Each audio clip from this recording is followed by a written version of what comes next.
gonna start off today's session with a little bit of statistics, just about cycling trauma over the last couple decades. So, got this little graph here that's showing our bike rider fatalities from 2001 to 2020, and you can see the trend line there, which is that dotted grey line. It's relatively flat. Like we're not seeing massive reductions in the level of bike riders being killed on our network. It hovers around that 40, 41 cyclists every year get killed across Australia. And if we actually do a comparison to, how that actually looks in terms of per capita, so per population, and we kind of compare that to what our driving population looks like. So vehicle fatalities are seeing a more substantial reduction in trauma.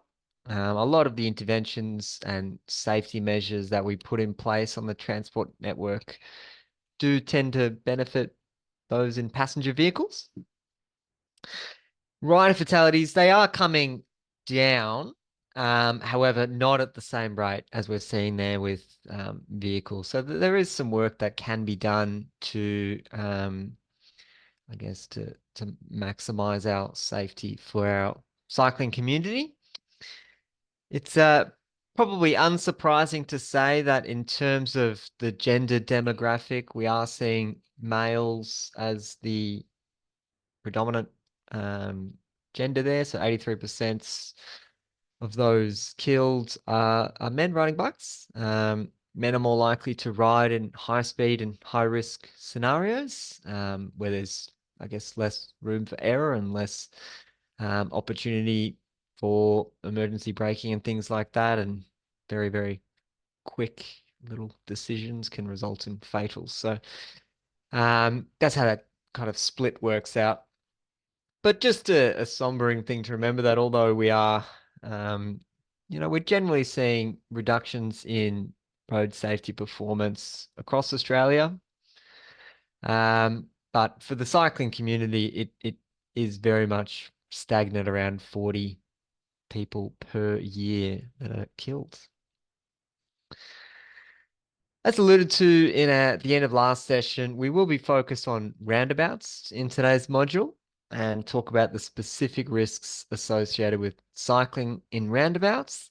There has been changes in practice over the last decade or so.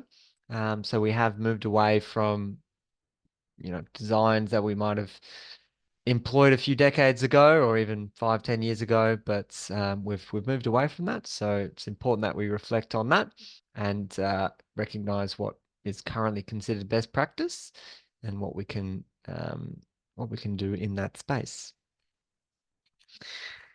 No Wally for today, so don't need to worry about keeping a tally because you won't be seeing this little fellow in today's session.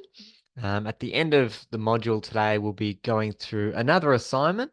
We're just finalizing all the marking for your assignment 2. Be a good opportunity to reflect on that. If you had any comments to improve that, ensure that you're incorporating that feedback into today's assignment as well.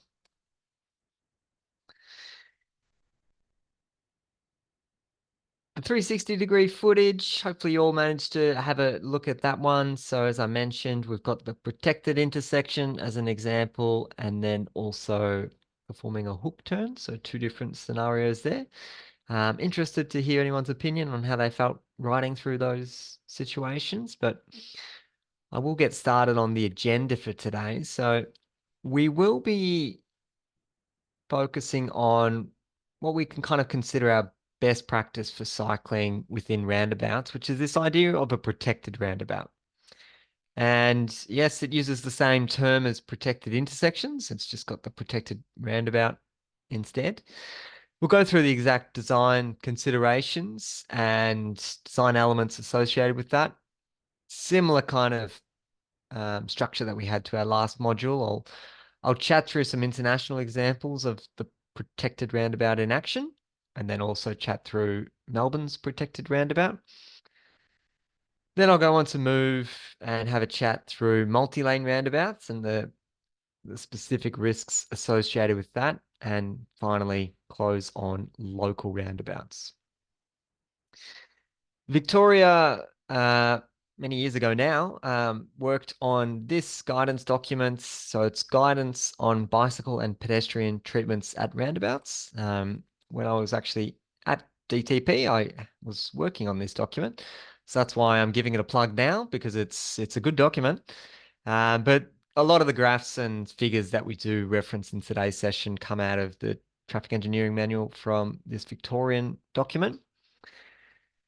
Austroads has also produced a report, which is bicycle safety at roundabouts. And I tend to reflect that whenever Austroads kind of commission a specific report on a niche topic like bicycle safety at roundabouts, it's kind of indicative of the level of the risk or the lack of knowledge, the kind of gap in current knowledge that we have within this space. So when Austroads are putting up, thousands of dollars to be able to invest in this research report, it's actually indicative that, okay, we're not doing as well as we can within this space. And there's lots of good intel within that document there as well.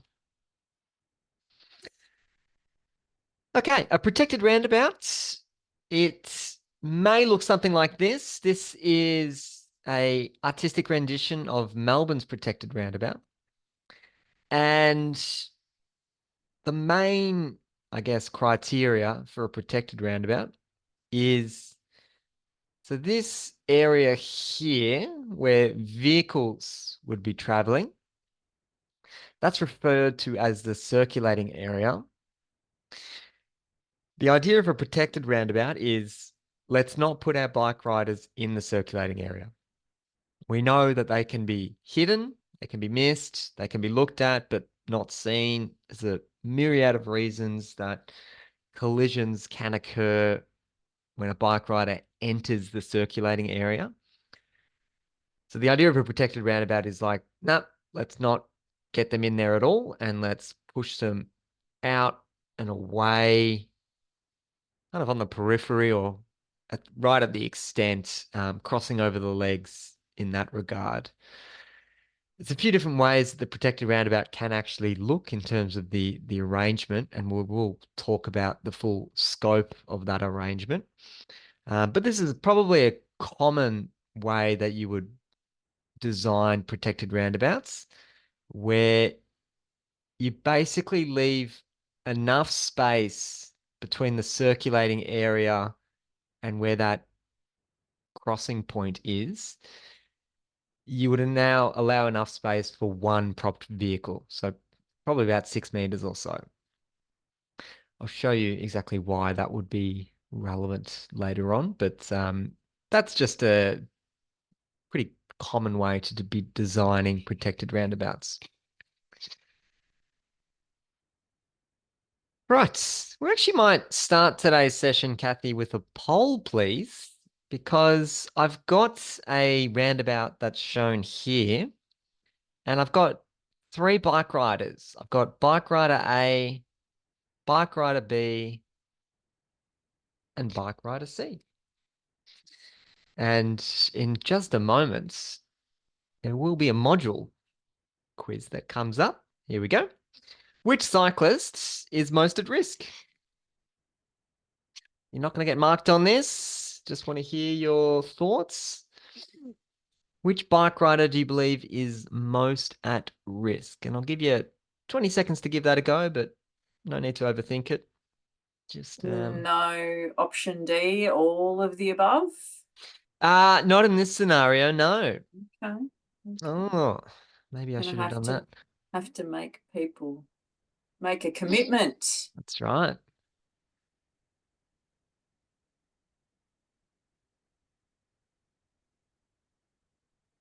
All right. 5 more seconds.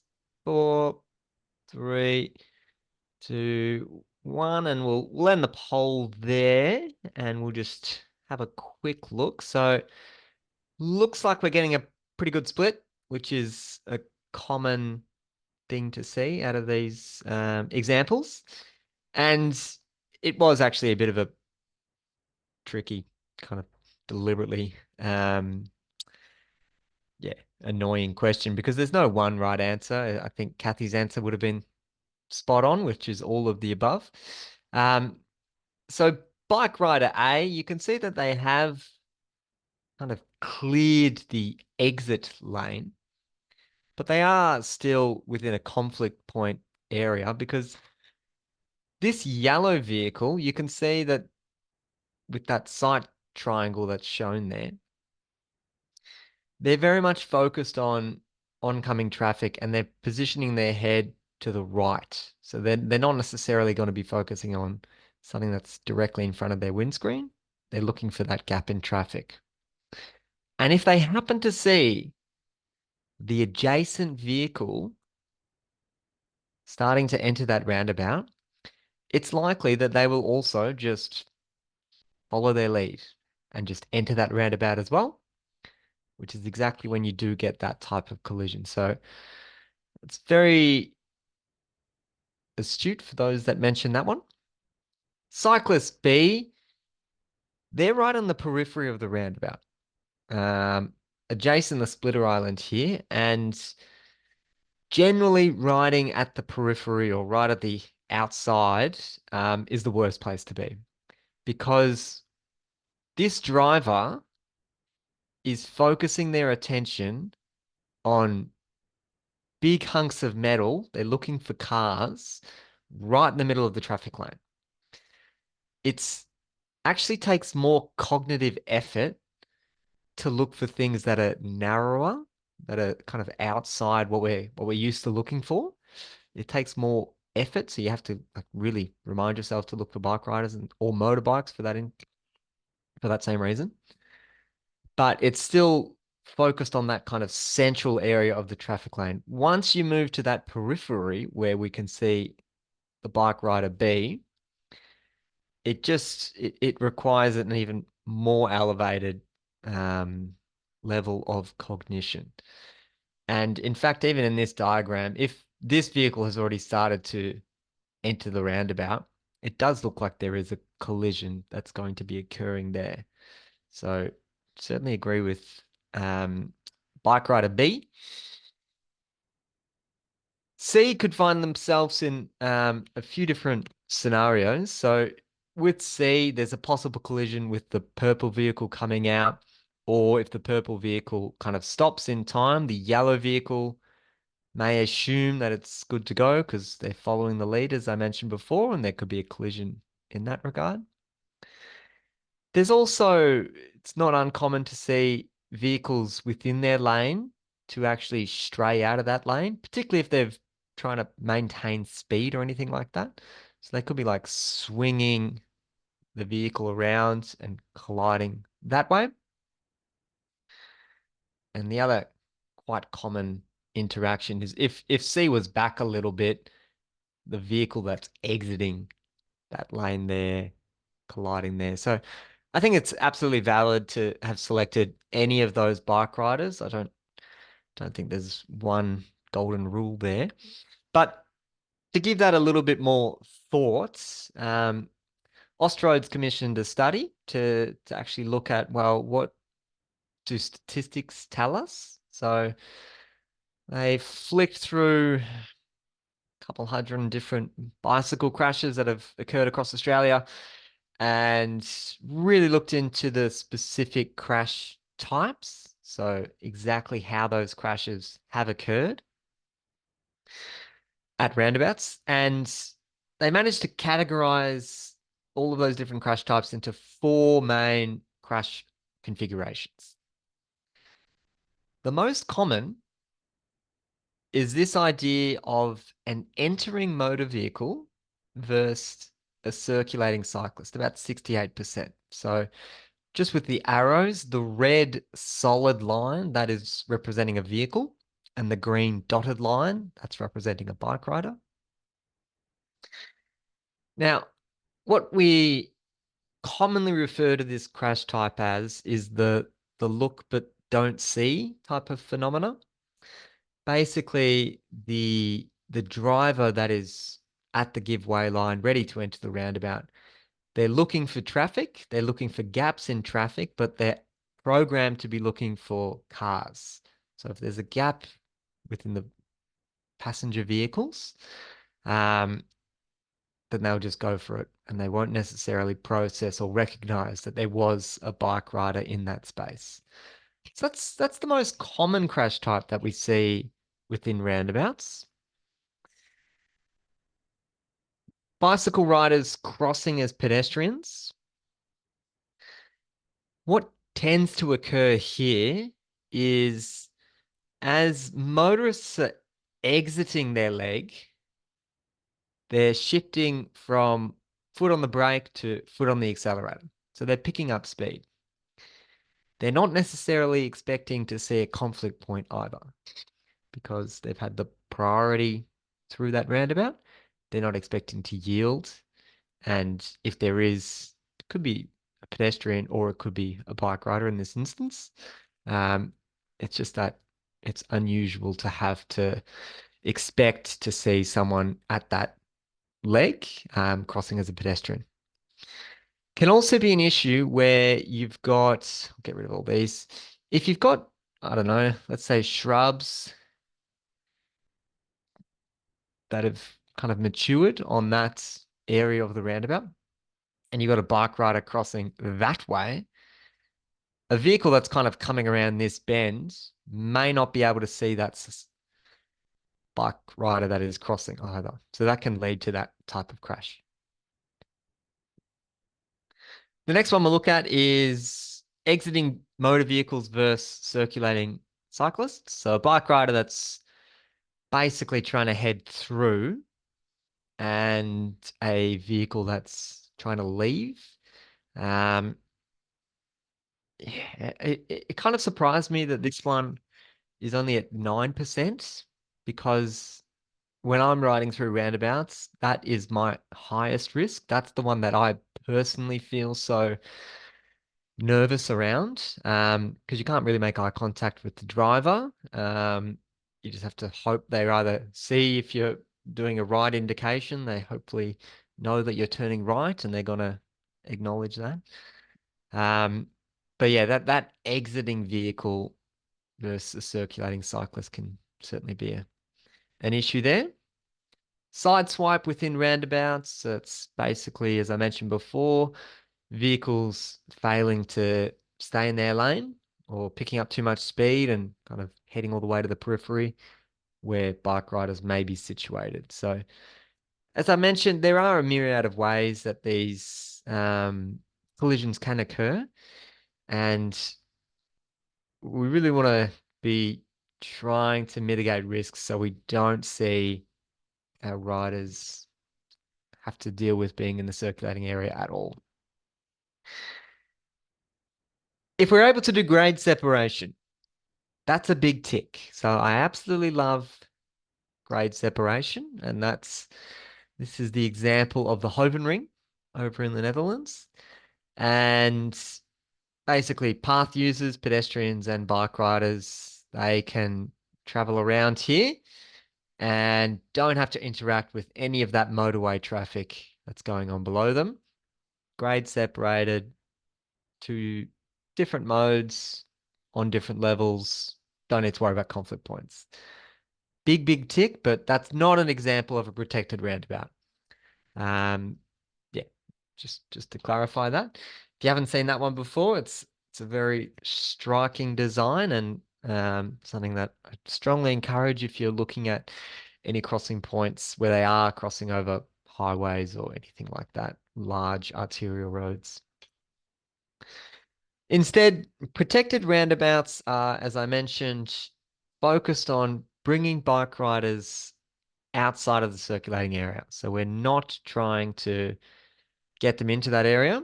We're trying to deviate them away from that path.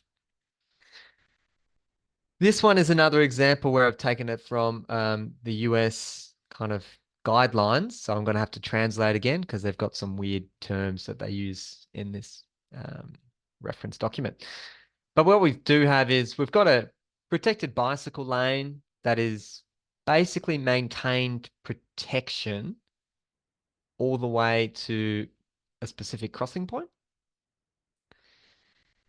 When you get to this crossing point, it's best practice to be able to maintain the priority for bike riders and for pedestrians as well.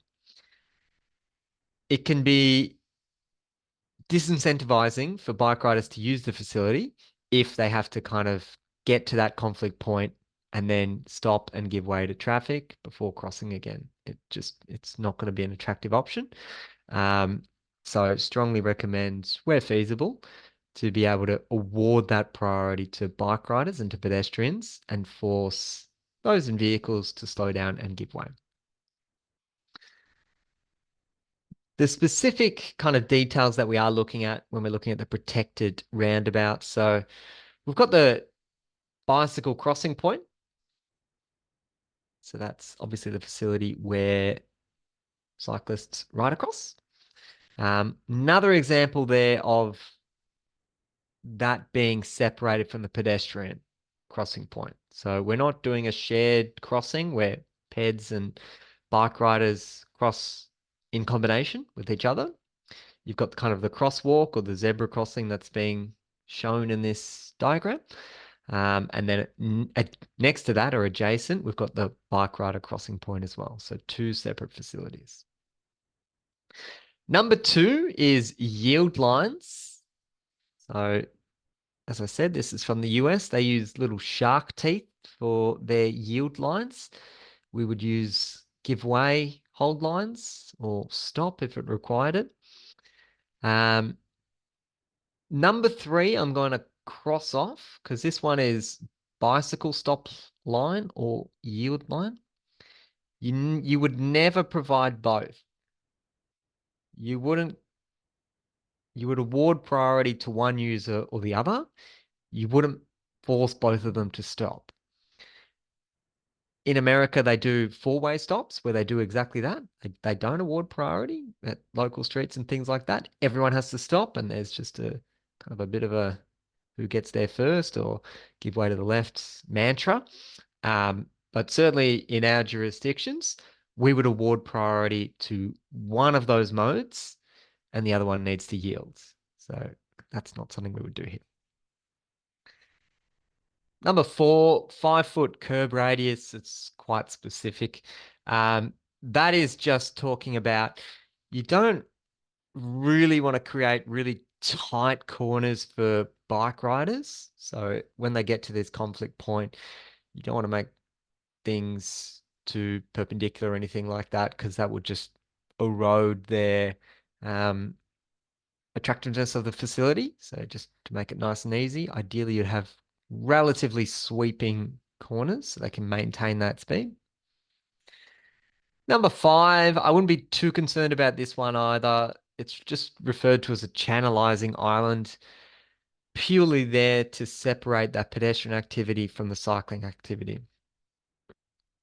I feel like we would most likely just manage that through pavement marking and not require additional curbing there. The final one there that's listed is just signage, just making sure that it's all up to the specific jurisdictional, signage arrangements.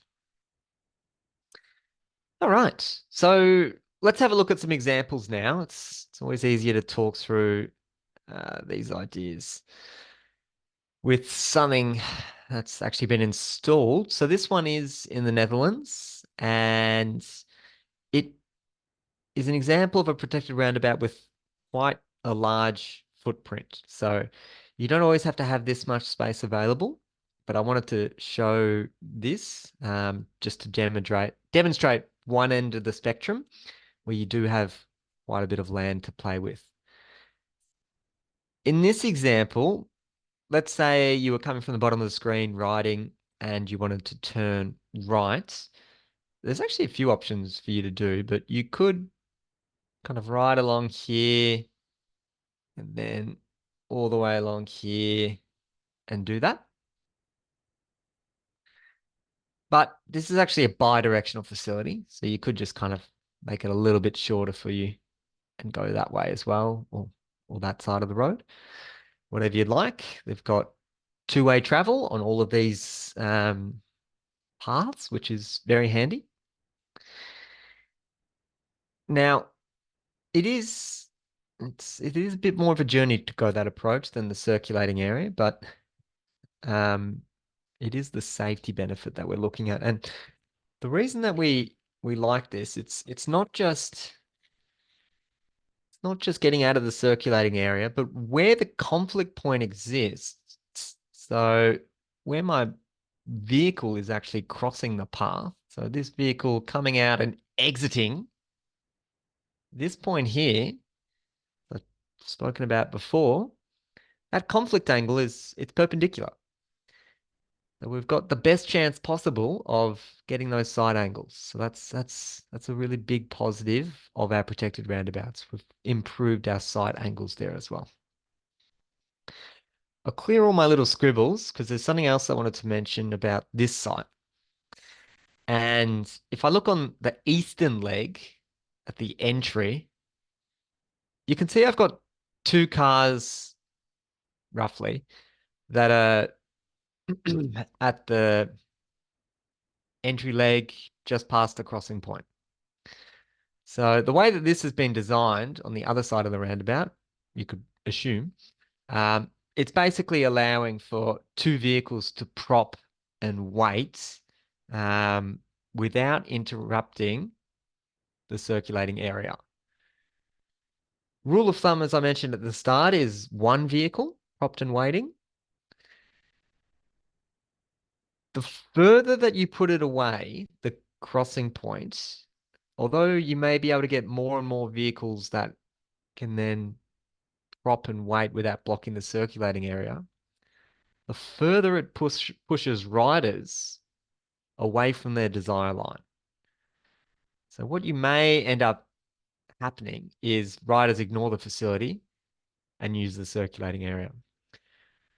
So that's one thing to be mindful of, is if you are looking at protected roundabouts, you don't want to put the crossing points too far away from that desire path because riders may not use it. And the other consideration I'd mention with putting things too far away, so let's once again let's assume the crossing points here instead.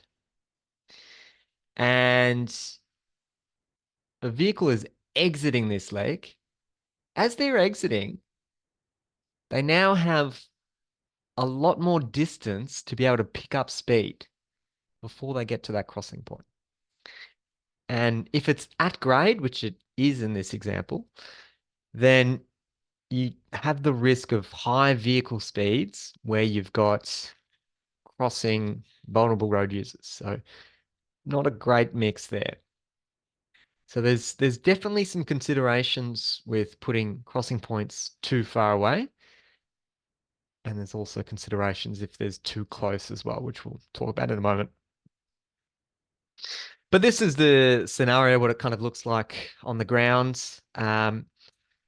With the one that we've got in Melbourne, we actually have the conflict points all raised up. So you can see this is at grade, this is at road level, but I'm certainly a big fan of creating like a raised crossing point here, just so we are physically slowing down motorists and bringing down those operational speeds, not just relying on motorists to see the give way and kind of yield and absolutely 100% compliance. If a motorist does decide to ignore all those signs and head straight through, well, the fact that you've got a raised table there or a raised platform, it's going to do a pretty good job of wiping off some of that speed and reduce the severity should a crash occur. Got another example. This one's also in the Netherlands. This one's just outside Rotterdam. And our bicycle path is very, very close to the periphery of the circulating area. So it's a little bit difficult to see, but there are some kind of concrete separators in between the circulating area and where the bike path is. So this is an example where you're actually in a much more confined area, and you can see just by the adjacent land use, it's more built up and you've got building envelopes pretty close to the edge of the carriageway. So the road reserve is just not as spacious. So in these scenarios, you can condense that protected roundabout and, squeeze it up much closer to the circulating area, with the caveat of, well, we're now pretty much significantly reducing our sight lines. So very conveniently on this aerial image that I snipped from Google, I've got a bike rider there, and let's just assume that they're heading through. You can appreciate that that vehicle that's exiting the leg is going to have a pretty tough time of seeing that bike rider. So it's not really set up for great sight lines, this scenario. To demonstrate that further, I've done a little animation. I've got a little convertible Porsche that's, let's say, planning to exit at this leg here. And you can see that this bike rider, if they wanted to head through, unless they've made eye contact prior to that conflict point, it's going to be pretty hard for that Porsche to be able to, you know, successfully yield and give way to the bike rider as they're exiting. So putting the conflict point too close can actually affect your sight lines and can also have safety implications. The other thing, and I'll go back to my aerial with this one, you may have noticed with the first one that the way the kind of path was aligned, it kind of had some weird tangent angles going like this and stuff like that. In this scenario, we do have one smooth curve. And as I spoke about before, that is kind of ideal to ride through because you're able to maintain speed. Don't have to worry about braking and doing weird angles and stuff like that. So it is just obviously a concentric circle of the circulating area. But being able to maintain that radius all the way through the bicycle path, it would certainly improve the attractiveness of that facility. Oop. All right. Got another example, and this one is the best of both worlds, or like that middle point. So we looked at one side of the spectrum where you've got a lot of room to play with, and you might push the crossing point further out, or you're in a very confined space and you have to put the crossing point quite close to the circulating area. This one's Fendon Road, which is in Cambridge in the UK.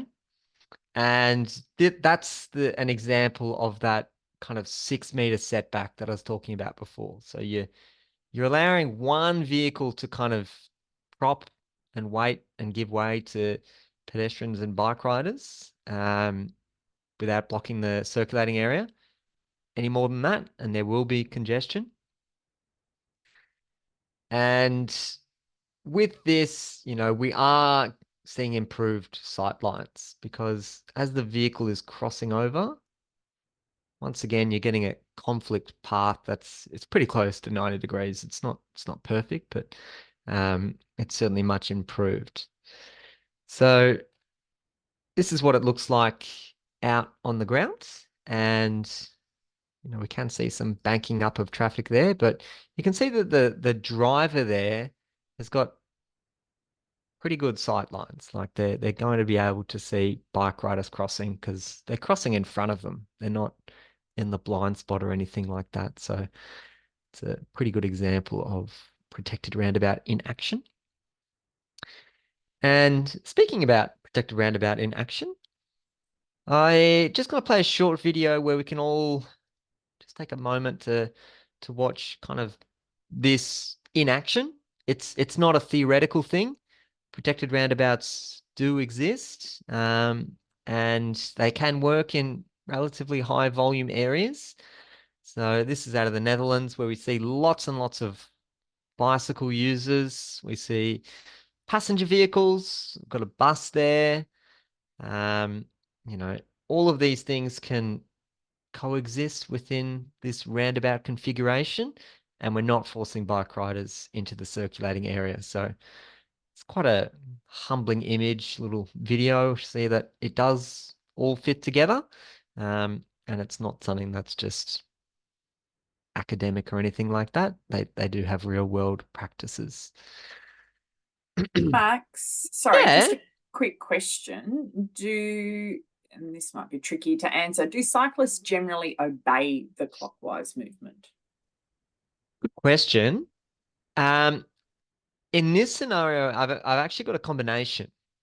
So this leg is kind of one way, but you can see this side of the roundabout allows for two-way traffic. So this is a kind of a very strange arrangement. But generally, the way that most roundabouts are configured, let's take the scenario of a bike rider deliberately going the other way. A bike rider, say, wanting to do that, where that's obviously meant to be in that direction, and they're traveling against traffic. Because in order to do that, you have to do quite a hefty 90-degree angle turn, which is not a super exciting thing for a bike rider to be doing. So generally, based on the geometry of these roundabouts, they would tend to go with the flow, even if it is a little bit further, um, purely because it's actually just, you know, more comfortable to take that route.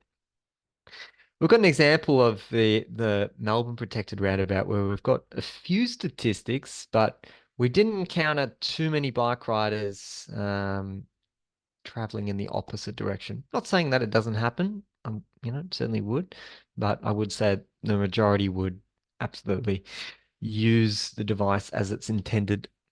Good question, though. All right, so speaking of Melbourne's protected roundabout, I've got a little snapshot aerial of how things look prior to the intervention. So, by way of background, this is two local streets, relatively low traffic volumes, couple of thousand vehicles per day on each leg. I think it's 50 kilometers per hour, on both the legs and things like that. I won't get into the whole project background because in the 360-degree video that we provide at the end of today's session, I give you a bit more about the project history and why this protected roundabout got funded, basically. But this is what it looked like beforehand, and what we've got is bike riders provided a bit of paint on the circulating area, right on the periphery. You can see that's installed at each of those legs there. Super, super common thing to occur, particularly on local streets. But as we've spoken about before, having bike riders in that position is just not ideal. And this is what it looks like now. So you can see it's had quite a glow up. It's looking quite impressive. Might zoom it in and I'll ask a question to the group and you can pop in your responses in the chat. I've talked about all the wonderful positives associated with protected roundabouts, but can anyone identify a disadvantage of a protected roundabout compared to what we had before? So anything that's striking you as a disadvantage from the bike rider's perspective associated with this infrastructure as opposed to what was there before? I'll give you 20 seconds to have a go and I'll have a little drink of water.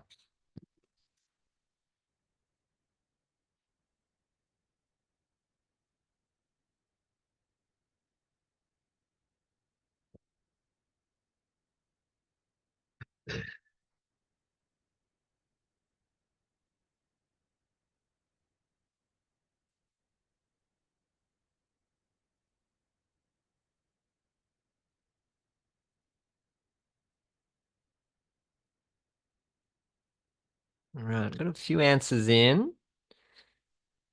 Number of conflict points with pedestrians. Yep, I can understand where that one's coming from. Sharper curves. Yeah, you've got those weird angles. So this one is particularly unusual. We've adopted a bit of an octagon shape. Some cycling community members actually really detest that shape and they don't like these weird angles that's going on there. I've ridden through it many, many times and I don't have any issues whatsoever. Pedestrians walking on the bike path. Yep, that certainly occurs. But I think we might give a prize out there to Nikki's comment because that is kind of where some people see the biggest issue with the protected roundabouts. And it's this idea of, well, if I wanted to turn right beforehand, all I had to do was get in a prime position and do that. And now you're kind of telling me that I need to do this. And of course, I'm drawing this on an aerial where it's difficult to gauge what that would actually mean. And truthfully, it is only a couple seconds either option there. But there's some cycling community members that find those couple seconds as abhorrent, and we can't be slowing them down for any means whatsoever. But I really don't think that that needs to be the salient message of this treatment.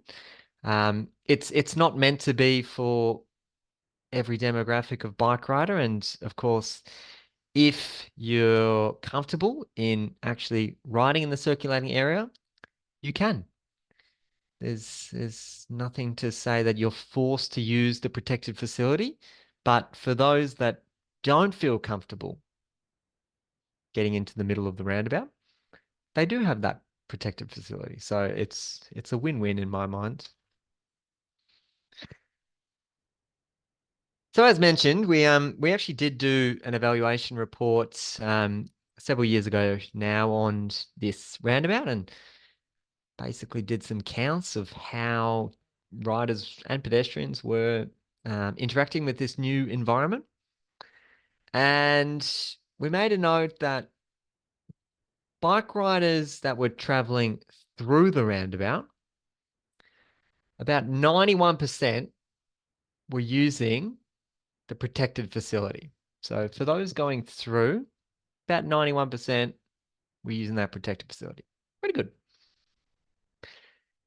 When it came to right turns, though, that one was seen as a bit more circuitous. And we had people like this gentleman here instead just say, no, I'm going to the circulating area. And we had that reduction. So we had about 77% of riders using the protected facility.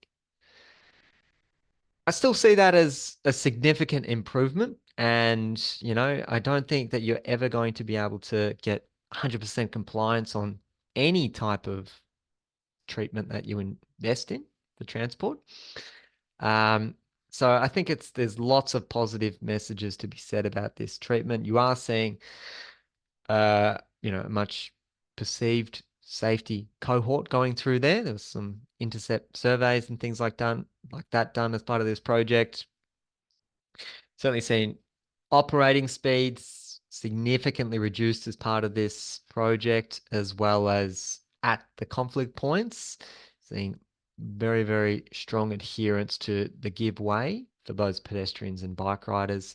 And it's also given those bike riders with less confidence riding on roads or in roundabouts, given them an option to travel through this corridor. So certainly lots of strong messages to be taken from these examples. But let's just take a moment and say, well, what happens if we were in an environment that wasn't so calm or it wasn't so, I don't know, it's not encouraged at all to use the circulating area. I can understand where you could be coming from with those types of projects. And I think that infrastructure could be used to actually strongly encourage the use of the protected facility. So got two different legs here of this protected roundabout.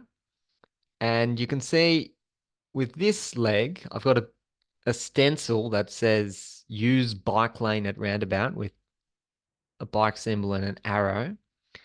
It's really not that hard for a bike rider to completely dismiss that and just ride over it and head straight to the circulating area. Conversely, in the second example, let's say I was absolutely adamant, no, I want you to use the protected roundabout. That's the reason that we bought it. No, I mean, that's the reason we've installed it for your safety. So that's what you're going to use. What you could do is actually implement separators all the way up to the protected facility. In other words, for a bike rider now to get into the circulating carriageway, they'd either have to kind of pick their gap in the separator, or they'd have to navigate the curb and channel and jump over that. And it's just going to be a hassle. So you could actually invest in infrastructure to lessen the chance of bike riders opting for the circulating area period. And there very well could be yeah, valid options to accommodate that. All right, I might take that as a time to pause, Kathy, and I'll give everyone a 4-minute break and we can finish off today's session and get started with the assignment in 4 minutes time. So I'll see you soon. And our next little sub-chapter, we'll be talking about multi-lane roundabouts. So the protected roundabout philosophy wouldn't apply to multi-lane roundabouts because whenever we have more than one traffic lane in one direction, like in this instance, if we were to put a raised crossing here, we only like to do that when there's one lane of traffic in one direction. If you've got two lanes, what can occur is a vehicle that's kind of propped and waiting there, and they're giving way to someone that's crossing over. They can see someone's about to come across and cross. A vehicle that's on the adjacent lane behind them may not be able to see that person. And so they head straight through and you get a conflict there. That's another example of the masking or the dynamic visual obstruction. And the reason that we don't do zebra crossings, wombat crossings over multiple lanes because of that kind of effect. They do it in the US quite often, but not in practice so much in Australia. We do and New Zealand. We do have examples of it, but it is definitely a departure. Anywho, what can we do for bike riders at multi-lane roundabouts? So this is on the outskirts of a rural townships in this scenario. And might move the banner out of the way so you can have a look. Hopefully enjoyed that animation as well. What we've got going on is if you're a bike rider on the eastern leg and you're heading west, you're going into town, you do start off on a protected facility, I guess you could call it. It's kind of like a footpath, but it's certainly raised. It's behind the curb, which is pretty jazzy. But unfortunately, as you get closer to the hold line, you are transferred back down onto the road level. So you can't see it on this aerial, but there's a bit of a curb ramp that leads you back onto the road level. As you get closer to the hold line, can you see that like the bike lane tapers? It gets narrower. And the reason that this occurs, and it is quite a common thing to happen, is because when we do our swept path analysis, we do it for heavy vehicles. And we put a heavy vehicle or a semi in this traffic lane here, or a B double or whatever it is. And then we run the model and we'd go, all right, do me a through and do a right turn And then let's adjust our edge line based on what our tracking motions for that vehicle looks like. And that's why we're getting a reduction in our bicycle lane width there. It's pretty common. You could, of course, move the curb to ensure that you're getting a constant width there, but it's actually more common just to adopt a narrow bicycle lane. Anywho, if you're riding through here and let's say there's no traffic, so you get to just continue straight through, don't need to give way to anyone. You can see there's not a lot going for you in terms of cycling facility. There's a little bicycle lane just adjacent the splitter islands. But that's about it. And in this scenario, as I mentioned, you're heading into town. Well, you could just continue your journey along there, and it's not the greatest facility that we've got on offer. But where things get really precarious is turning right. Because if we were a bike rider in this environment, we wanted to turn right. Well, there is a few options for us. We could implement kind of like a hook turn that I spoke about, which would be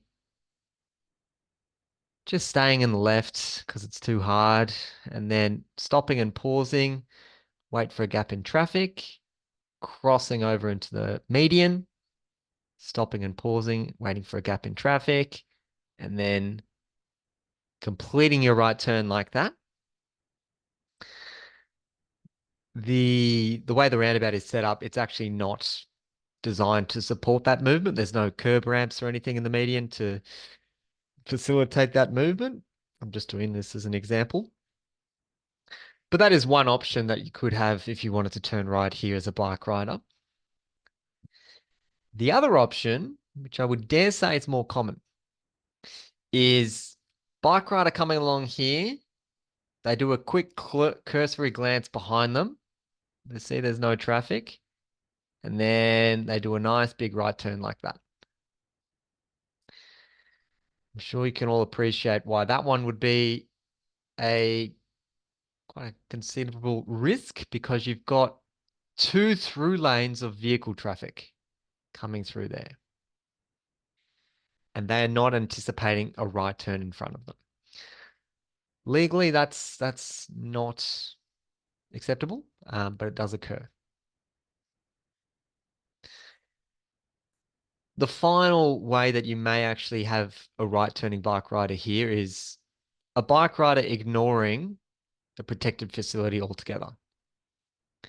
And prior to getting to this roundabout, trying to get into that right turn lane so that they can just position themselves like a vehicle and get across like that. Once again, that's pretty common as well. All of these are relatively high risk. None of those support safe outcomes for bike riders because you've got high speeds and yeah, you've got to make really, really quick decisions if you're on your bike or if you're in a vehicle and you see a bike rider doing these types of movement before a collision does occur. I should have specified that. This multi-lane roundabout is 80 kilometers per hour.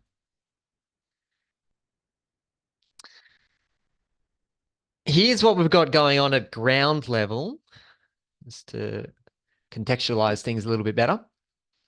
And hopefully that's a bit clearer what I was saying there about the bike lane narrowing. It's just creating a pinch point, which is not ideal.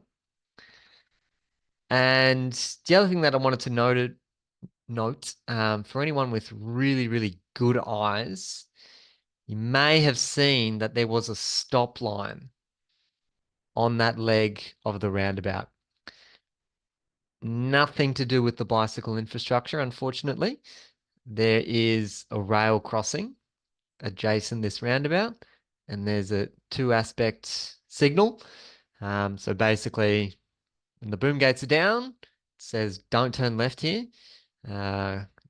just to avoid that risk there, but nothing to do with the cycling. So pretty significant risks associated with multi-lane roundabouts. And we strongly suggest not bring bike riders into the roundabout at all for multi-lane roundabouts. As I spoke at the start, grade separation where you do have high traffic volumes and high traffic speeds because it's just unfeasible to be able to do it any other way. But without grade separation, let's turn to our friends in Canberra who are renowned for their roundabouts and renowned for their multi-lane roundabouts, but also renowned for their bicycle network. So what do they do with their multi-lane roundabouts? And we can see, I'm going to focus on the same leg here, the eastern side. And let's say you wanted to turn right again. You actually start on an on-road facility and you get deviated onto an off-road path. So you keep coming around and around and around, and then you get dropped off at this point here where there's a hold rail. So those little U rails that you might see at crossing points, that's purely so a bike rider can put their hand on those rails. And if you've got a bike rider that uses clips, they don't have to declip or unclip. Just makes it a bit easier for them. So they can pause and wait there. They're not given priority. So they need to pick a gap in traffic, cross over the road. Once again, stop where this conflict point is, pick a gap, cross over, pause, pick a gap, cross over, and do something like this. So this is an example where, once again, we are not recommending bike riders to actually access the circulating area. It's even more pertinent or important for multi-lane roundabouts, just because there's so many different conflict points and so many different ways that collisions can occur. So we strongly encourage this kind of arrangement instead. That is much more circuitous. There's no denying it. That does require riders to travel much farther distances than if they could just access the circulating area. But it's one of those things where you need to weigh up the safety outcomes versus, potential time savings. And yeah, the safety disbenefits associated with going into the circulating area are very strong. In saying that, this is what it looks like out on the ground in Canberra. And there is a bit of a sign there that's telling you to use this path. But if you were one of those riders that felt confident, once again, it's not as if you couldn't just sneak across into the right turn lane. So if you did feel comfortable and you were, trying to get from A to B as quickly as possible, you still do have that as an option. But certainly the preferred option and certainly the safer option would be what we're seeing on the left-hand side there. There is a road rule that does state if there's a bicycle facility in place, then bike riders have to use that where safe to do so. And it's one of those kind of legal caveats that, you'd have to hire a lawyer to give you some better advice. But, well, what is safe to do so? Because if this path is more circuitous, and I know that path, is around a bend, and I'm concerned about vehicles coming around that bend at speed and I can't see them, then perhaps it's not more or less safe to go into that right turn lane. So there's always, I guess, a grey area associated with that road rule. In saying that, I'm not a law expert, but that's kind of how these things get managed. Maybe a better example of that would be, let's say if you've got a shared path, and it's adjacent to, I don't know, an arterial roadway. If you've got a bike rider that's training for a competition, I think it's fairly unreasonable to expect them to use the shared path when they want to travel at 35 kilometers per hour. That would be way too fast for a shared path. But the arterial road may not have any bike facilities whatsoever. So the road rule may actually say you have to be on the shared path, but is that actually safer to do so? Once again, I think a lawyer would have a good time of, yeah, trying to tease that one out. But anyway, I get too stuck into my legal interests. Wanted to make a note that the Austroads Guide to Road Design Part 4B, those that have worked within design, you may have seen this general arrangement where we do have bicycle lanes being implemented on the periphery of multi-lane roundabouts. That is omitted. So that has since been superseded and does not exist anymore. So if you've got any hard copies of your Austroads guides printed out in the office, make sure you get your big red cross stamp out and give that a few kisses on that page, because that's no longer being recommended at all because of all the reasons that we've spoken about.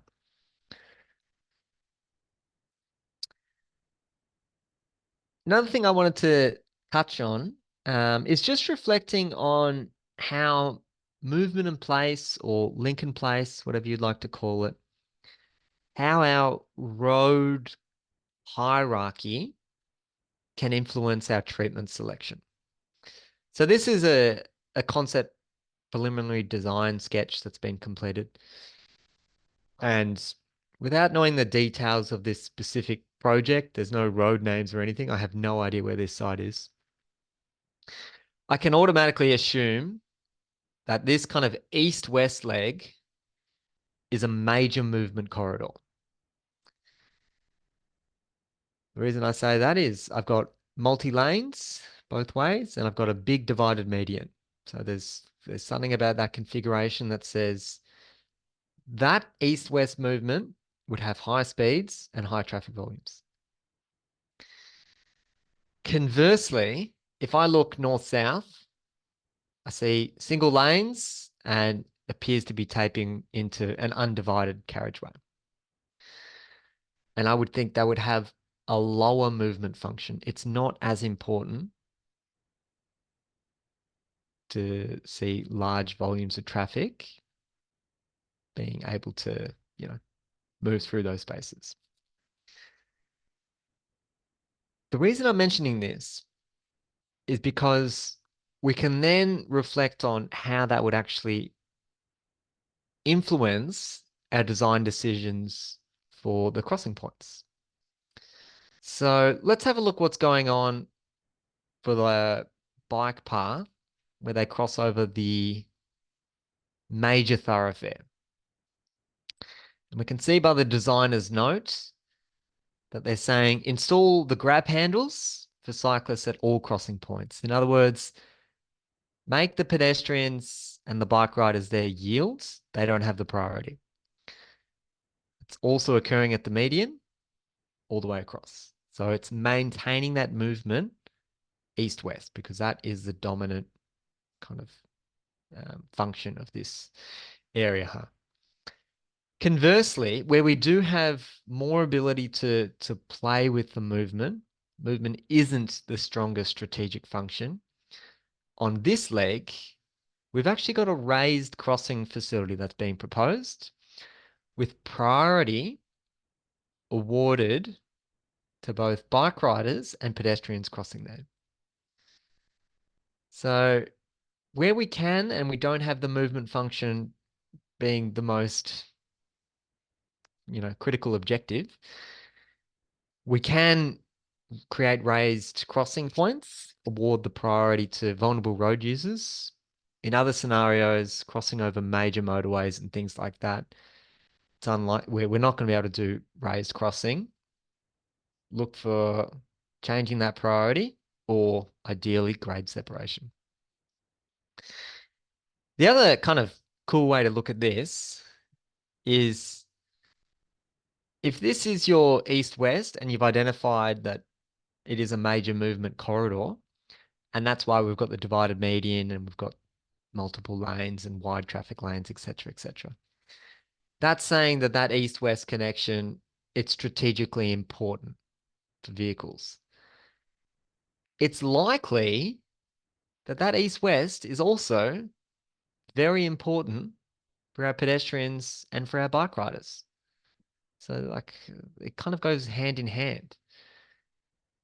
So in other words, it's really good that we are maintaining that priority across that local street for our pedestrians and for our bike riders because they also have that strong strategic objective with this east-west kind of direction. Fun little example there. All right, let's have a look at local roundabouts now, and we'll play our little game for the final time. What's wrong with this photo? It's another confused looking bike rider, and I'll get rid of her though, so you can have a bit closer look. Give you 20 seconds to let me know what you think is wrong with this photo. Also, take a stab in the dark. Where did I take this photo? See if we've got anyone on the call today from this area.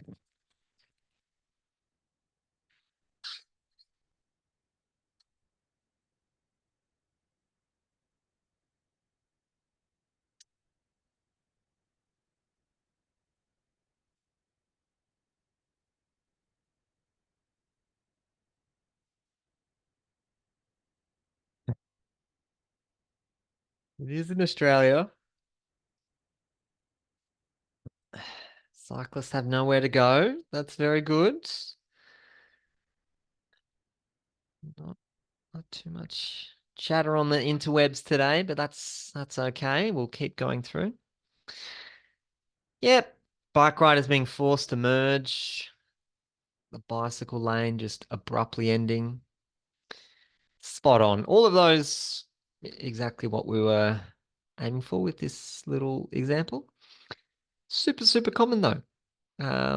A lot of jurisdictions historically haven't been sure of what to do with bike riders at roundabouts, and so they just end the facilities and start it up on the other side.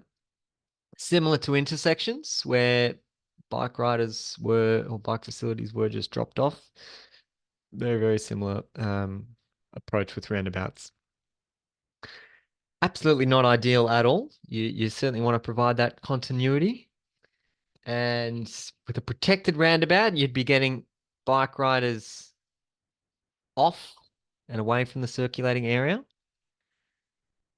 In local contexts, it's pretty unlikely you're going to be able to achieve that because of the built-up environment, and you just won't have the space to be able to do that.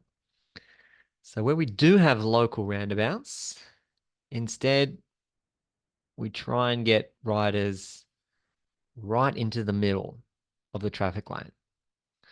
So don't want them riding in the periphery. Let's get them in a central position so they can claim the traffic lane. Photo was in Launceston, if anyone was interested, down in Tas. It's the peanut roundabout that they've got going on in Launceston. It looks like that. It's very cool. Anywho, the way that local roundabouts tend to be managed is through the use of Sharrow. So we've spoken about these ones before, these devices. And the idea is once bike riders see the pavement marking, they're no longer forced to ride as close to the curb as possible. Instead, they're being encouraged to come out and claim the traffic lane. Similarly, drivers, when they see this pavement marking, they should be aware that there will be bike riders in that presence. It's also quite common to implement your Sharrows in the circulating area itself. You can't see them in this image. As a reminder for riders not to situate themselves at the periphery, but instead right in the middle of the traffic lane. They're called different things depending on which part of Australasia you're logged in from. Bicycle awareness zones up in Queensland. But yeah, just this idea of we're not going to be able to deliver on a protected facility, but we're not going to just drop off your bike lane. So we're going to give you the opportunity to claim the traffic lane.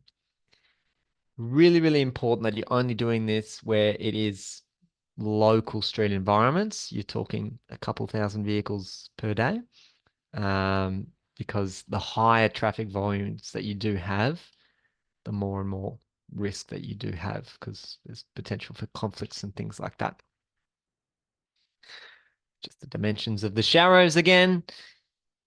I love to see this, which is the use of the sharrows in combination with some type of slow point or traffic calming or something like this. So in this example, we do have a speed hump or a speed cushion that's been installed. And if drivers are not sure how to behave when they see the sharrows, they're much more inclined to slow down when they do see a speed hump.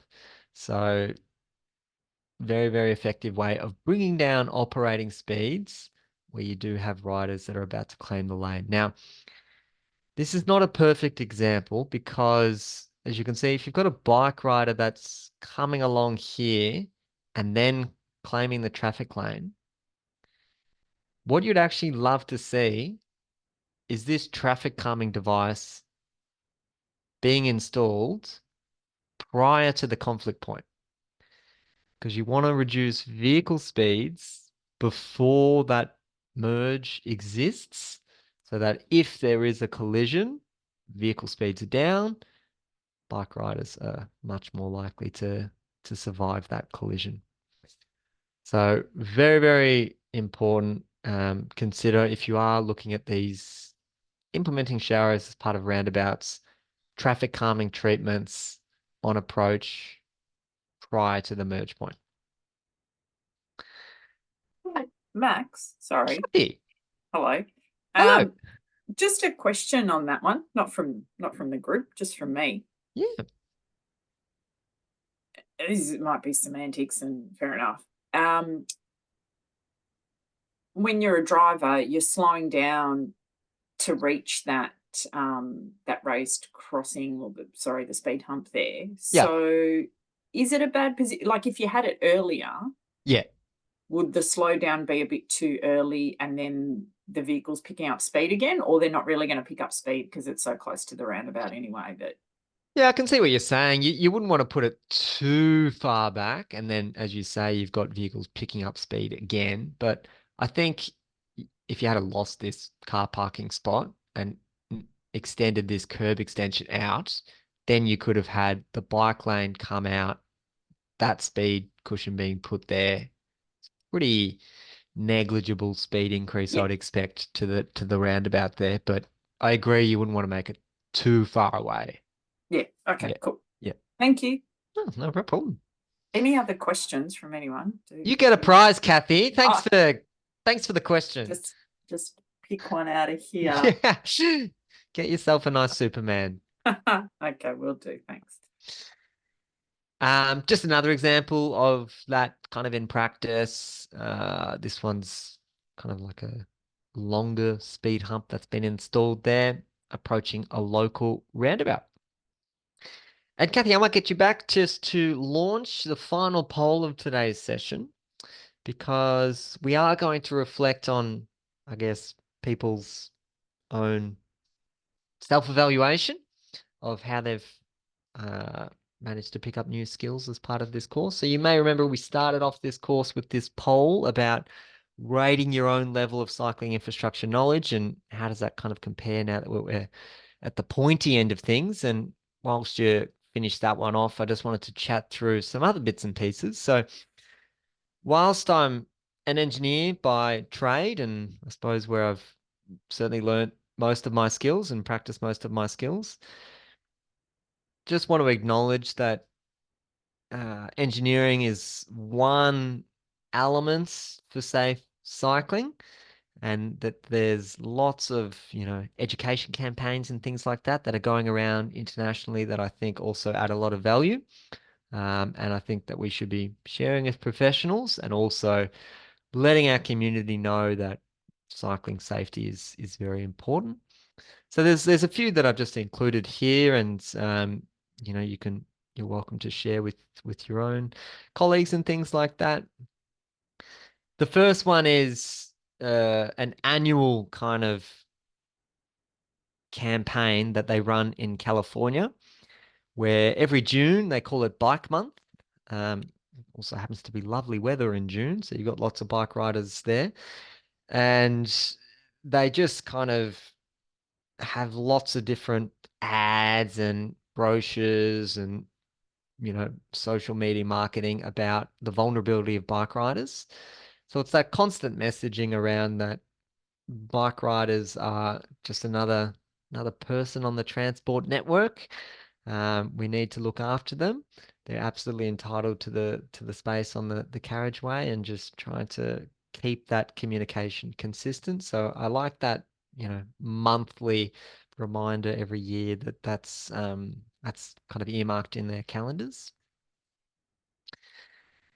Something that you might have seen a few years ago. This one's a bit more vigilante than any kind of coordinated campaign, but it was the Red Cup project. And this was lots and lots of different um, cycling advocates, passionate cycling community members going out to their local on-road bicycle lane and kind of just dropping off some red cups at the edge of their bike lane, and then coming back a few hours later to see invariably that they'd been squished. And there was kind of a hashtag of demanding more, because paint will not protect a bike rider. It's purely there for delineation, but it is not going to stop an errant vehicle. Um, so something that was, yeah, really, really popular a few years ago and kind of trended globally. We had examples of this in Australia, New Zealand, parts of Asia, Europe, America, and some people got a bit more creative, and they put like tomatoes and apples inside the red cups just to add to the theatrics. But yeah, just another, I guess, community-led campaign there. This one I can't claim as a campaign at all, but I just love this little anecdote. So this is in New York, and there's a fellow that rides to work along this bicycle lane, and he got fed up writing to the council to implement a protected bicycle lane. So instead, he just went to the hardware store and he bought himself 50 plungers, um, and got some epoxy glue and just started gluing them down. And he's built his own protected lane, which is admirable. I'm absolutely not condoning this, but I like that energy. And you can see, like, even gone to the effort of taping the plungers as well to add to that kind of, I don't know, visibility of the protected bicycle lane. It's pretty impressive that people go to these lengths.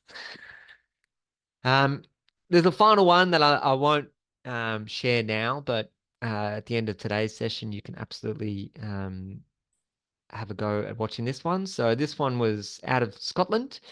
It was an ad that was run about 10 years ago now, and it's this idea of see cyclist, think horse. I think there's lots to be said about using comedy in any campaign. People remember funny things better. Unfortunately, this isn't a perfect kind of cycling ad to point towards, because it was ripped from the airwaves, I think within 3 months or something like that, because they had lots and lots of complaints about this lady that was riding without a helmet. It's not a legal requirement in Scotland or the UK to ride without a helmet, but people were upset by that. And people were also upset that she wasn't riding closer to the curb and channel, which is like a beautiful cobblestone there. So anyway, lots of upset people riding in, and it did get pulled from the airways, but it's another um, another ad worth watching, and keep that as part of the coursework. Kathy. I love it, Max. And we could talk about helmets for a while too, but we won't. I'll go to questions from the audience. Any comment on the new NZTA, so the New Zealand Transport Authority's guidelines on accessible cycling infrastructure for the provision of bigger bikes, electric bikes? Yes, so I've seen a few different jurisdictions put out bits and pieces associated with, our cycling fleet is changing and what can we do to provide infrastructure to, meet that change.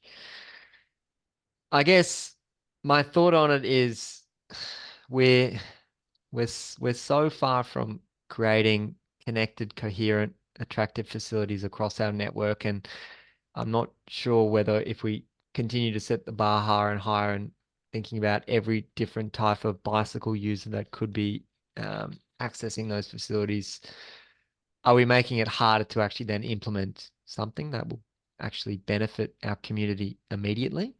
Um, so yeah, I suppose I'm a little bit wary. Most of the time I'm very optimistic and I just want to give everything a go. But in that scenario, I'm like, well, let's just try and get some nice protected bicycle lanes, and maybe that won't be able to fit in, a 4 meter wide, 4 meter long, sorry, cargo bike. But Sorry. it's gonna fit in 99% of the bike riders that ride through there. I think that's still a really positive thing.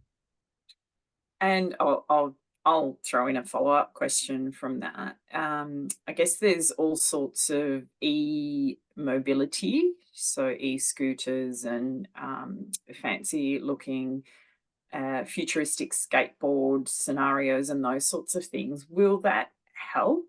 I, I guess more people using other two-wheeled devices, will that help build cycling infrastructure or infrastructure for all those things? Yeah, I tend to sit on the side of the fence that it's another active transport mode, although it's not active transport because you can just flick on a switch and off you go. But it's certainly micro mobility, so you're not just relying on getting in a car to get everywhere. It is another form of transport, and I think it's viable, and I think it's absolutely offers benefits to society. So I do think that we need to be acknowledging and reflecting and building our infrastructure to support the proliferation of those e-mobility devices. Um, and I also think that we can't just treat them like vehicles. They are much, much more closely aligned to bike riders, traditional bicycles or traditional scooters or anything like that. And they're still pedestrians in nature. They don't have a nice metal cage to protect them. So it makes a lot of sense to me to be putting them in bicycle lanes and things like that, even though they may not look like a traditional bike. Mhm. Okay, great. Thank you. No worries. So, a few more bits and pieces just to get through the end of today.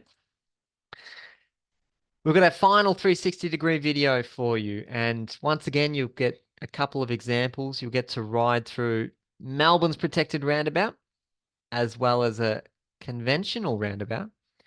And I strongly recommend when you're looking at the conventional roundabout, turn around and have a look at the driver that's heading through and myself that's doing a right turn. Because that's the kind of awkward tenseness that I feel that happened to be captured on camera in this instance. But this one's actually a bit of a longer video because there's a third example that we provide in this as well. So just wanted to make sure that you prepare yourself for a longer video for this one. All right, I'll go to the LMS now because there's some bits and pieces that I want to get everyone on board with.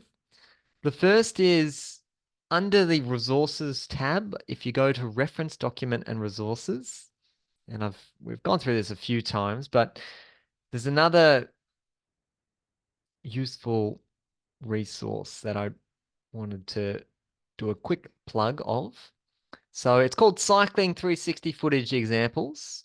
And what we've got here, basically a library for you. So 6 months down the track, you forget what a bi-directional protected bicycle lane looks like. We've given you links to YouTube, so you can watch our 360-degree videos, and then you just kind of hopefully refresh your memory of what they look like and some things to consider. We've also given you a bit of a legend. So smiley face, we like to see that. And if it's got the person that's screaming, that's a please no. Don't do that. So if you're going to watch any of them, maybe just watch the ones that say please no, because we don't want to see any more of this type of infrastructure being implemented on our network. So multi-lane roundabouts and things like that. But really, really useful tool. Save it on your desktop, give it to your colleagues, whatever you want to do, that's fine. Just wanted to mention that one there. And now we can have a chat about our assignment. So under module 4, we've got the 360-degree video, and we've also got a module for assignment. We click on that one there.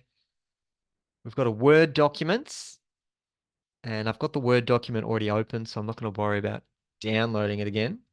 And I'll just chat you through the different steps for this one. So we're actually going to get you to investigate an existing cycling facility. So when I say cycling facility, it can be an on-road bicycle lane, it can be a shared path, it could be, I don't know, a protected bicycle lane that you've got near you, whatever it is, I don't mind. Something with cycling, bike lanes or anything.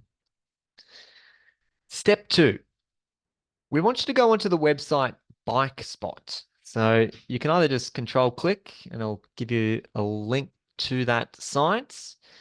And for those that haven't used Bike Spot, it was a campaign that the federal government and the Amy Gillett Foundation, they kind of put together. It's been closed off now, but you can still visit the map. So you just need to click on that. And what it is, basically little pins from the community that have said, this is some good cycling stuff, or this is some stuff that I don't feel comfortable in. And I think there's about 70,000 pins that were dropped as part of this campaign. So there's lots to look at. If we go down to the humble town of Frankston, where I live, and, just pick a random intersection and you click on the dot, it'll give you a bit of a description around what people have said. So vehicles turning right have really restricted views due to the curve, and cycling on the Peng Highway is a bit hairy, and some fellow called Max submitted that one. Is that you, Max? Oh, I don't know. It could be. Anyway, I really don't like that area. This is a really, really awesome tool. So we just wanted to, I don't know, mention that this exists. It's useful if you're doing any stakeholder engagement. You want to understand how the community feel about specific areas of your cycling network. This is a very useful reference. So as part of your assignment, have a flick through this and see, all right, that's the location I want to pick. Has there been any community concern as part of this, this kind of crowdsourcing drive? Of course, you could do step 1 and step 2 the other way around. You could first go to Bike Spot and pick a location that actually has lots of those pins, and then be like, all right, I'm going to select that site because that has lots of community feedback. I'll leave that up to you though. The third step is visit the site. So we actually want you to go out there and have a look at, the real worlds. Things on Google Street View look very, very differently. Things might have changed. So we'd love to see people actually get out on site. We don't expect you to ride through it or anything like that. And we also don't expect you to travel far distances. So pick something that's near to your office or near to your home or near to where you pick up the kids from school. Whatever works for you works for us. But we do want you to actually go out there and have a look at it. If you can take a selfie out on site as well, that would be great as well. Next, we've got some questions that we just want answers to, and they're fairly straightforward questions. There's only 3 questions, and we want to know what infrastructure currently exists. So we want to make sure that you're using the right terminology there. The next question is, what are the hazards for bike riders? So what are the risks associated with this infrastructure or adjacent that infrastructure or the road or speed environment? What are the hazards there? Finally, we want you to put your designer thinking hat on and articulate, well, what could we install that would improve the safety for bike riders? And it's another scenario similar to our module 2 assignment where I don't want to be thinking too crazy ideas. I'll use the example I used before of if you're just going to say, let's just ban all traffic from this environment, that would be tricky. But yeah, try and keep things pragmatic, please. So looking for feasible kind of design solutions that you can think of. And for the fun part of this assignment, we actually want you to do this in a way, in a format that suits you.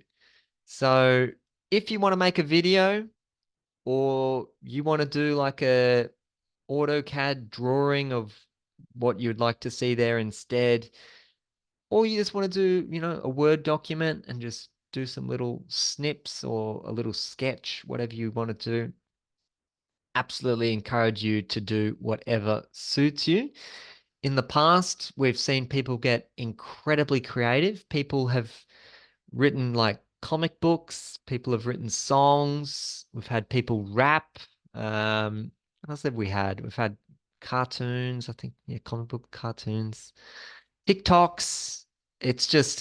It's wonderful to see. Some people relish the opportunity of being creative, and this is an assignment where, it's whatever makes you feel good. You won't be marked on your creativity. You will only be marked on your, responding to those questions in a articulate way. So just make sure you answer those questions, and whichever format works for you, we can absolutely work with that. Kathy. Thank you, Max. And don't be too concerned if creativity is not your thing, No. because sometimes I can get stumped by creative blocks. New Zealand doesn't have Mike Spot, Yeah, sorry, unfortunately. New Zealand. So you don't have to do that step. Yeah. Yeah. Okay, great. Yes. Yeah. And Bike Spot's relatively a new thing, as in it started in Victoria a few years back and then grew to the whole of Australia just late last year. So yeah, it's good to see what the community thinks about different infrastructure out there, and hopefully it helps, I guess, yeah, helps make your case sometimes, doesn't it? Absolutely. So let's just check. I'll zoom out. I'll see if anyone did drop a pin in New Zealand. I don't Oh, think I'm not allowed to. No. No. You just, yeah. Sorry, pals. Anywho, once you've completed that, you can then add your submission to the LMS. If the file's too big or anything like that, just send us an email. We can try and coordinate a different way to upload that, but preferably everything added via the LMS. That was the assignments, and the final thing I wanted to get through was actually completion of the course and issuing of the certificate. So right down the very bottom of the LMS, we click on this one here. We do have a feedback form. We love to know exactly what you felt about the course and any areas that you think could have been improved. So we strongly value that feedback, and we continually to improve our services based on that feedback from our participants. So you do have to actually complete that in order to get your certificate. So it's only a couple minutes. It's not going to take long. But you'll need to do that one. The other one that we've got is if you're a person that likes to share your learnings and achievements on LinkedIn or any other kind of social media, if you click on share your achievements, we've got like little badges that you can use. So you can click again and you'll get taken to another website where you can download. Oh, sorry, I'll have to go to the specific course. You can download the badge for the Safe Cycling Infrastructure for Streets and Roads, whichever one you find most attractive, and share that via LinkedIn if you like. You can even click on the LinkedIn button to make things easier. And we've given you some text. You can even just click on the text and it will copy it to your clipboard, which I didn't know. So that's pretty jazzy. So yeah, if you're interested in doing that, we've made it nice and easier. Some participants really appreciate that. But if you don't want to do that, that's completely fine. You absolutely do not have to do that. In order to get your certificate, though, you can see I cannot click this link, and that's because I've been very slack and I have not done my quiz. I have not done my assignments, and I've also not done the feedback. So I cannot click on that link. But once you have completed all that coursework, that will become a link, and then you can download your certificate. And yeah, that's it. Anything I missed, Kathy? You've covered it all, Max, beautifully. Great. Jazzy, as you would say. Thank Yeah. you. Not too jazzy, I hope. No, not too jazzy, but you do Okay. love a bit of jazz hands, that's for sure. And of course, if you've got any questions or concerns or want to keep the conversation going, you've got Max's details, you've got my details, or the training email address that you've no doubt received a bunch of communications from us. So please get in touch, stay in touch, and yeah, and then I look forward to grabbing a whole bunch of these different prizes and packing them up and sending them to you. And Ashok's very keen because there's been a few prizes going that way. Yeah, thanks for everyone for contributing, and it's great to see the assignment twos have been incredibly strong, and it's promising to see that we've got a cohort that are absolutely switched on and engaged and understand what best practice safe cycling looks like. So thank you for coming along this journey. Any questions in the future, 6 months down the track or whatever, happy to answer them. So please keep my details on file. The assignment that I mentioned, that's due next Friday. The reason that we've given you that shortish time period is, one, we don't want you to spend, significant amounts of time on this. Just make sure you answer the questions, and I'm sure you'll be able to get that pass, or we'll give you feedback as to why you may not have received that pass. And two, yeah, just want to make sure that all the content is nice and fresh in your head and you're not kind of looking in the past to go through this. In saying that, if you did need an extension or anything like that, like you're absolutely flat out next week, just reach out to the training team. We can provide extensions and things like that. But been an absolute pleasure, and a big shout out to Kathy for doing some wonderful moderating in the background and keeping the administration of this course so wonderfully on time, and just makes it look effortless. And I'm very appreciative of everything on your behalf, and of course your team as well. Thank you, Max. And just make sure you get onto that last 360 video, because there's like a special sealed section, which is not really sealed at all. Yeah. But yeah, you've got a bit of extra stuff in there, which I found quite interesting. It's like Thank a you. little bonus footage. There is bonus All footage. right. Yes. Thank you, everyone. Have a lovely rest of the afternoon. I hope the greyness may clear for you. Yeah. Happy riding. Yes, indeed. See ya. Bye.